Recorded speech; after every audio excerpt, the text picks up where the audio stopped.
positif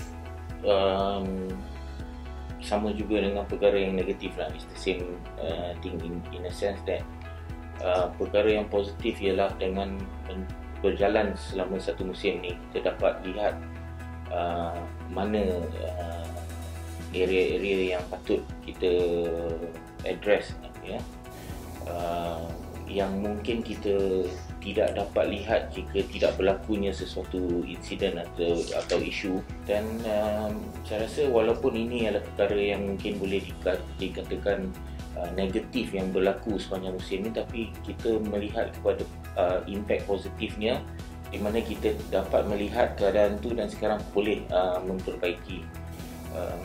So I think the main thing is secara praktikal, bukan secara teori, ya. Secara teorinya saya rasa ramai yang mungkin ingat senang untuk buat perancangan secara secara teori ni, kan. So kalau kita lihat mungkin pelik untuk saya mengatakan bahawa insiden-insiden yang negatif tu kita mahu menggunakannya sebagai satu benda yang positif untuk dijadikan platform untuk penambahbaikan pada masa-masa akan datang.